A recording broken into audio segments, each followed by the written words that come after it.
Vamos falar agora sobre o contrato de prestação de serviços.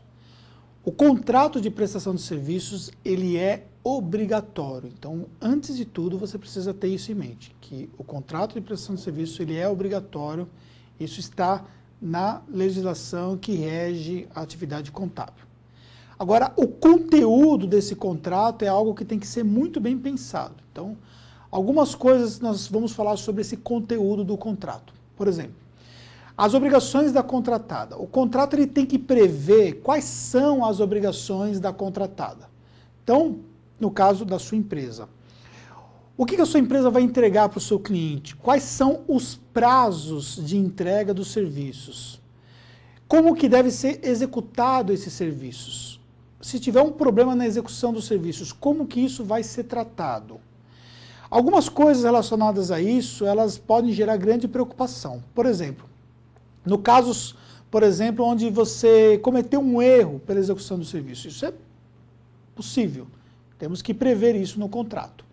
Nesse caso, como é que é tratado isso? Normalmente o contrato ele diz que toda a defesa administrativa e judicial ela é prevista antes que seja determinada a responsabilidade do prestador de serviço. Isso vai resguardar a sua empresa, porque simplesmente o cliente pode entender que houve um erro, sendo que, na verdade, nem foi julgado que houve exatamente um erro na empresa na prestação de serviço. Então, você tem que pensar se o seu contrato está prevendo algumas coisas que vão proteger o seu trabalho e, ao mesmo tempo, dar segurança ao cliente que está contratando. Também temos as obrigações da contratante. Então, temos que ver que o contrato ele tem que ser bilateral. Ele não pode ser unilateral no que diz respeito às obrigações. As obrigações têm que ser para as duas partes. Obrigações da contratante, como, por exemplo, de prestar o serviço, as informações necessárias para a execução do serviço. Se ele não prestar todas as informações necessárias, você começa a ficar, então, sem ter condições de executar o serviço com qualidade. E a falta dessa qualidade, por conta da falta dessa informação necessária, pode desobrigar você até mesmo a continuar a prestação de serviço. Outras obrigações que existem também são relativas ao pagamento dos valores ao serviço que foi prestado. Como é que isso é pago? De que periodicidade que é pago e de que periodicidade que tem o aumento do valor dos honorários? Existe uma limitação dos serviços que são prestados? Muitas vezes o cliente ele acha que ele tem direito a todo tipo de serviço. Então ele, por exemplo, tem lá um preenchimento de uma ficha bancária. Ele traz para você e acha que você tem a obrigação de preencher aquilo sem nenhum custo para ele. Porque ele diz, não, isso é obrigação do meu contador. Ou, por exemplo, ele acha que a declaração de imposto de renda dos sócios é uma obrigatoriedade da empresa contábil. Olha só, isso é um serviço que você pode oferecer, mas não que isso seja uma obrigatoriedade de execução pelo valor dos serviços que são pagos, a não ser que isso seja compactuado antecipadamente no contrato de serviço.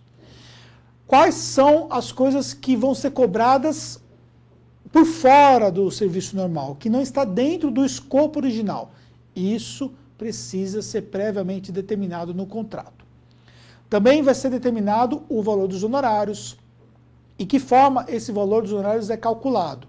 Se houver uma oscilação na execução dos serviços, no valor do faturamento da empresa, se houver uma mudança no número de funcionários que a empresa tem, como é que você vai cobrar esses honorários?